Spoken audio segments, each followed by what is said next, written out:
Hey Waffle Gang, I do hope you're well. My name is Mark and today we're checking out some more Reddit stories, and if you do love a Reddit story, why not consider hitting that like, subscribe, maybe that notification bell too, and let's crack on with today's first story.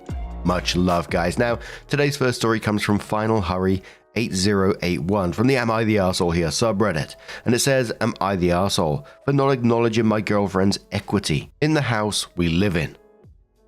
I, 38 male, met my girlfriend, 32 female, 7 years ago when I was looking for a house.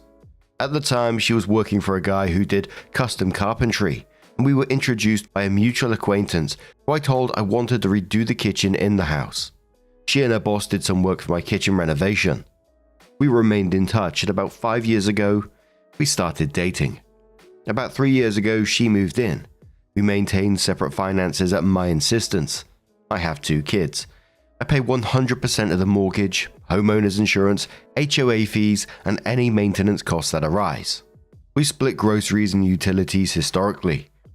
About 4 months ago, my girlfriend lost her job. She's been looking but has not found anything. She's been paying most of her expenses using savings. About 2 months ago, I was reached out by a realtor. There is an older couple originally from the area looking to move back. They looked at another house that was for sale in the neighborhood, but they saw my house on the outside and really loved it. He said they would be willing to pay a premium. I let them do a walkthrough and they made an insane offer. After talking to my girlfriend, I accepted. We're now looking for a new place. My girlfriend approached me about collecting on her equity when the sale is finalized. I thought she was joking, but she was serious.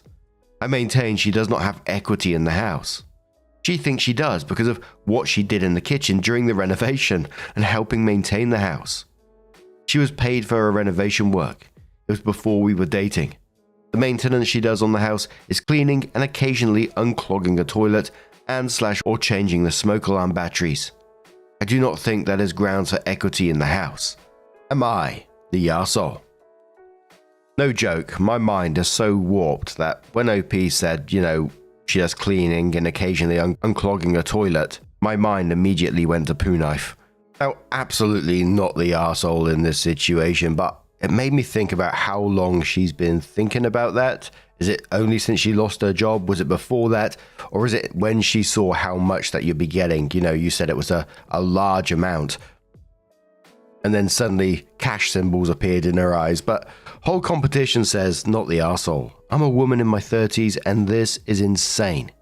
You paid for the work she did before your relationship, so that was not an investment of any kind on her part and certainly can't be considered. You pay for all the house costs. The work she does around the house at most could be considered a favor to you for offering her free housing. Sheesh. Two Dogs Life says, honestly, I own a house as a woman and I've charged previous boyfriends rent because that's what adults do. They pay for living spaces. It's crazy to me that someone who put no money down on and paid minimal expenses expects to get large sums of money. Girlfriend had all those years of not paying rent. She should have been banking some serious cash. Then she wouldn't ask for handouts. Any equity is OP's, maybe his kids. Another user says, not the arsehole. Now asks if she wants to talk about the 5 years worth of rent that she owes. Edit. By the way, you now see what type of person your girlfriend is. I would suggest you go find a new one. OP came in some time later and said, a few weeks ago I posted about my girlfriend of 5 years wanting equity in the house I'm selling. Well, I found out the reason she wanted the equity is because she wanted to leave the relationship. About 8 months ago, she'd asked me if I would get a vasectomy reversal and consider having kids with her. I have 2 already. I told her no. She apparently wants kids now. After that conversation, she started planning her exit strategy, but then lost her job. She thought I would give her at least a little bit of the equity. If I gave her 5% of sales price, that would be enough for her to leave. Well, after learning all of this, I broke up with her. House is set to close in the next 30 days, so my now ex needs to find a new place by then. She has limited funds and asked me for a loan and or to spot her some money. I refuse, so that is where we stand after everything. Snordka's board says, I love that name, glad you got your answers. Now, this can be a real fresh start in a new house without any of it reminding you of your ex. Sweet Honey Pie says she wanted equity in the house but ended up with a no equity relationship. She's trying to cash in on the wrong investment. Not Sam says no. She was trying to Hail Mary to scam some cash from OP before she moved on. The bloody cheeky so-and-so asking for a loan after that she just told him that she was planning to get out after she got her 5% of the house she'd be leaving, but then turns around and said, oh, well, seeing as this is not happening now, could you just give us a loan or spot me some money? Bloody hell. But what do you guys make of this situation? Let us know your thoughts down in the comments below, and let's move on to another story. Now, our next story comes from Basic Grapefruit 4826, and it says, am I the arsehole for not going to my co-worker's birthday party? Throwaway for privacy. So I, 24 female, work at a high school with my co-workers. Carrie, 29 female, Leslie, 26 female, and Marissa, 30 female. All of us get along well. We eat lunch together every day and go out for drinks to de-stress from work. Lol. Leslie and Marissa are a lot closer to Carrie than I am for context. 2 weeks ago, Carrie made a group chat with our co-workers for her 29th birthday party, but I wasn't included. I didn't know until Leslie asked me what present I was buying for Carrie. When I told Leslie that I didn't know about the party, she asked me if I was arguing with Carrie. Honestly, I wasn't mad about not being invited. Me and Carrie aren't that close, and she can choose whoever she wants as a birthday guest. Leslie told me the date and place of Carrie's party, but I didn't plan to go because I don't want to be rude and come uninvited. Last Saturday was Carrie's birthday. I sent her a happy birthday message and I hope that she enjoys her day. Carrie said thank you and we had a small conversation about her plans. I didn't get an invite from her, so I decided to stay home. On Sunday, I got some text message from Marissa that went like this. Marissa said, hey, why didn't you go to Carrie's birthday party last night? I said, oh, I'm not in a group chat, so I thought I wasn't invited. Marissa said, didn't Leslie tell you where it was? You could have shown up. I said, yeah, but Carrie didn't invite me. I don't want to be rude by coming without her knowing. Marissa says, but we're still co-worker besties. You should have asked Carrie if you could go. I said, if Carrie wanted me at her birthday, she would have told me. We talked yesterday morning. Convo ended there. Today's now Friday, 5 days since then, and the three of them completely avoid me. We used to eat lunch together in the staff lounge, but now they eat in Carrie's classroom. And whenever I pass one of them during the morning duty, they just stare and ignore. The past few days were really rough, and I've cried during my lunches because they were my support system since I started teaching. I genuinely thought we were friends, but now I'm just rethinking about everything. Am I the arsehole for not going? What the hell is that kind of logic from these people? You are absolutely right. If I wasn't invited to a party, I wouldn't just randomly turn up. Even if people around her did hint that I should go, there's no way I would just turn up without the host's invite. That's just wild. And I found it a bit ironic that their teachers were the way that they were acting towards the end there. Forming up in little groups, eating, having separate lunches from you and making you feel like shit. I think it's usually called in these stories mean girl behavior, but a commenter said to OP, honestly, you should talk to Carrie about this. Let her nip it in the bud. I'm sure she won't be happy. They're trying to force someone she didn't invite to go to a party. OP says yes, I've been trying to reach out to Carrie through text and visiting her during her off period, but she's given me the cold shoulder too. I don't know why things changed after 2 years. Commenter says there's a saying, your work friends are just that. Work friends and not outside of work. Keep your distance from work buddies in the future. Friendly is okay, but don't let your guard down. These gals sound like mean girls from high school that didn't mature. OP says, that's true. I guess it's hard for me to separate work from personal life because teaching literally takes up everything. I've known them for 2 years and we really did get along well, but I guess things can change. Commenter says you weren't invited so you didn't go, and even if you were invited, that doesn't make you an arsehole. Be careful though. I think someone is stirring the pot here, and I don't think it's OP. Not the arsehole. OP says thanks for the insight. I'm really hoping that no one's trying to stir the pot because I hate workplace drama, but I'm probably going to cut ties with my co-workers for how they are treating me. Just really sucks right now. So OP comes in with her update and says, gonna use the top comment to give you all an update. Earlier today, I sent a message to both Leslie and Marissa telling them how I felt. Leslie left me on read. Marissa sent me this text in verbatim. Okay, is that how you feel? After everything I did to help you when you were struggling. Don't talk to me at work. Later, Carrie asked me if she can call me. According to her, Leslie texted the group chat that I was going, even though I wasn't invited. So Carrie reserved a spot for me at her birthday dinner. When I didn't show up, Carrie took it as me ghosting her. She was upset and told everyone else what happened, hence the silent treatment. I told her that I never got an invite and our previous conversation didn't imply that I was attending. We kept talking for a bit and in the end, Carrie needed some time to think about the situation. Will I continue being friends with them? No, I'll be cordial but keeping it strictly work related. I'll have to find some better friends. Again, I find it wild that these are teachers and they're acting in this school bullying way. It's just sad, isn't it? But what do you guys make of this situation? Let us know your thoughts down in the comments below, and let's move on to another story. Now, our next story comes from AdAmbitious2537 from the True Off My Chest subreddit, and it says, I bought my sister's wedding dress. My sister got married 4 years ago. She had a beautiful wedding dress made by a tailor she loved. Some months ago, she told us she'd put it on a second-hand website to sell it because she and her husband could use the money. I knew it obviously had a huge sentimental value. She was even planning on having it shortened so that she could wear it again for their anniversary. She was selling it reluctantly. I could see the tears in her eyes when she told us. What she doesn't know is I created an account on the website and bought it anonymously. I had a bonus last month and couldn't see a better way to spend the money.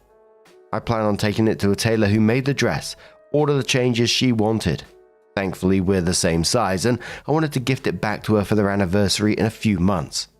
I love my sister and I hope it makes her happy.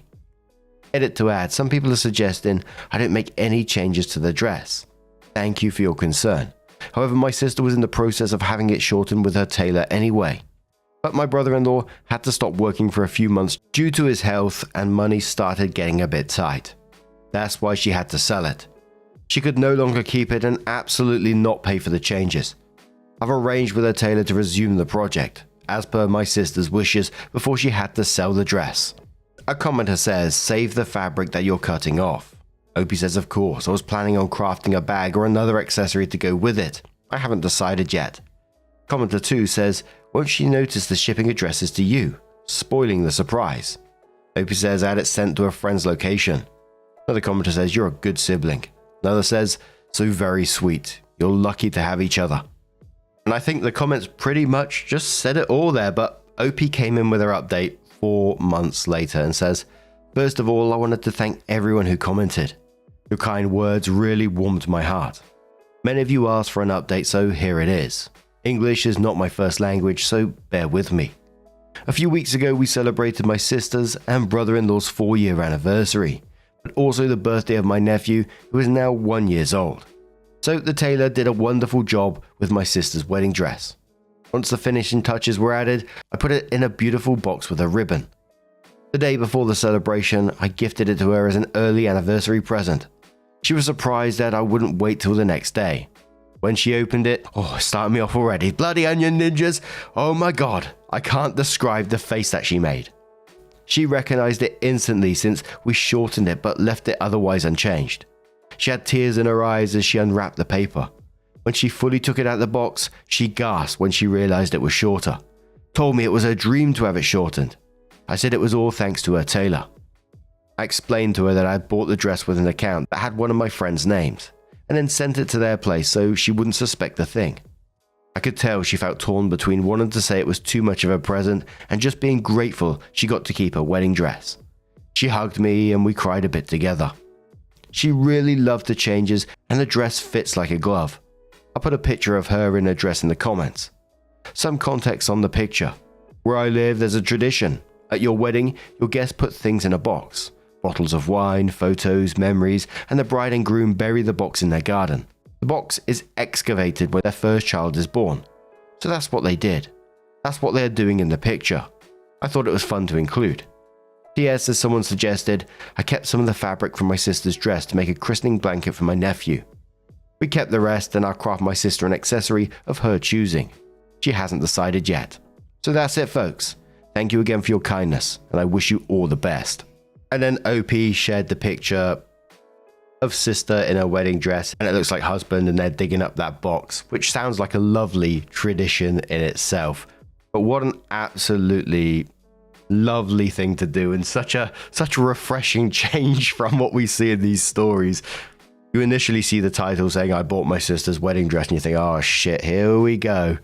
Oh, dearie me, this one had me in tears when picturing that scene with you two together and gifting her that present, and oh, I can't imagine how that felt.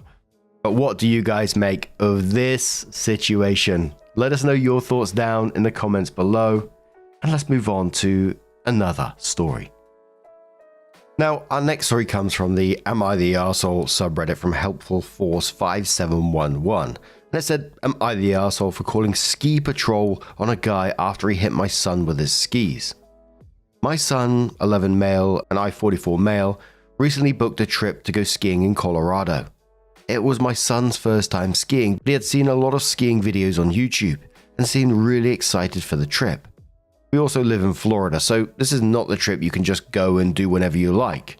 We are not rich. I grew up in Utah, and I loved skiing when I was younger. I would say I'm an expert on the mountain. The first day goes all good, and my son really enjoyed skiing for the first time, even though he fell a lot. Lol. I made sure to be as supportive and caring as possible, even when he was struggling, because I wanted to make this a fun experience as possible for him. However, on the second day of skiing, he says he's finally ready to ski down the whole mountain. And so we take the lift up to the top. Luckily, there was a way down the mountain while only staying on the green level trails. So we took that way. My son is having a blast when all of a sudden, this guy in his 20s careens into my son from behind, going on insane speeds, wiping them both out. My son immediately started crying and came running to me after he got his skis off. Once he calmed down, he ran to the lodge where my wife was, and she decided to take him to the doctor's office. I immediately confront the guy for being so reckless, and he simply says that I should have been paying better attention to my kid, and then he rode off. That was the final straw for me, and I called the ski patrol number in the app and told the guy the situation and what the skier was wearing, and they told me they would find him and kick him out. Later on, I saw him getting escorted out to the park by 2 ski patrol officers. And when he saw me, he immediately started cursing me out and calling me a horrible dad. I tried to ignore it, but now I'm second guessing myself if I overreacted. So, am I the arsehole? Now, I don't really know the laws of the hills. I think I heard once somewhere before that, it's up to the person who's coming down to watch for people and avoid danger and, be sensible basically. And I've never been skiing on a real slope. A couple, maybe 4 or so years back now, actually, I went to like a fake snow inside place to learn to snowboard. It was a couple of days intensive course. And let me tell you, holy shit, snowboarding is hard. I thought it'd be really easy, but the way you have to lean your whole body, I couldn't get it. I absolutely destroyed my arse bone by the end of it. Arse bone? What did I say that for? Coccyx, I mean. And absolutely not the arsehole to me in this situation, assuming I'm not ignorant to some sort of rule out there. You did the right thing to report him, not only for yourself, but everyone else around him. It's one thing if he crashed and was really apologetic, trying to look out for your kid, etc., but he didn't really give a shit, so his reckless behavior was going to continue to happen. But Crimson Knight says, not the arsehole. Green trails are specifically beginner friendly. Anyone who knows slopes would know that the path will be filled with kids and people still unsteady on their skis. I've never even been on the slopes and I know that. He definitely needed to be more mindful and should have had the decency to at least apologize for potentially seriously injuring a kid. The authorities at the lodge knew he was reckless and dangerous, which is why they escorted him out. He shouldn't be there if he's going to endanger other guests, especially kids. They don't need a skiing lawsuit in the making on the grounds. Hope your son is okay and that this doesn't turn him off skiing. You're a good parent. Smooth Brain Lizard replies to that saying, literally none of that matters. One of the first rules of the mountain is watch what is in front of you, and that the person in front always has the right of way. Doesn't matter if you're on the kiddie slope or a double black. Another commenter says not the arsehole. As a ski patroller, the law is that the uphill skier is responsible for avoiding people, to maintain safe speeds and to remain in control. An accident on the hill has legal recourse, and they were actively breaking the law. This law is posted all on your mountain passes, and you agree to adhere to it when you're on the mountain. It is also the responsibility of the downhill skier to check uphill when merging or beginning their path, but this doesn't seem like the case from the description of the accident. That's what I absolutely love about Reddit, second comment in, and we're getting a ski patroller straight away giving us the information. I think it was just on Reddit the other day that I saw a video of like a situation almost like this happening. There was a kid who had stopped in the middle of the hill and the dad was filming him, and he was taking like a couple of steps to his right, and just as he did it, this guy comes flying past him. I mean literally flying. There was no way this dude would have been able to stop him if he wanted to. He was like properly tucked up and was just zooming down straight.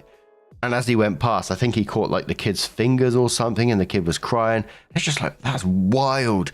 But what about you guys? Have you ever found yourself in a similar situation? Any of you skiers or snowboarders out there? Let us know your thoughts down in the comments below. Now, just a huge thank you for being here today, getting involved in the stories, your love, your support, your time. It always means the absolute world to me. So thank you so much. And hopefully I'll see you in the next one. Take care and much love.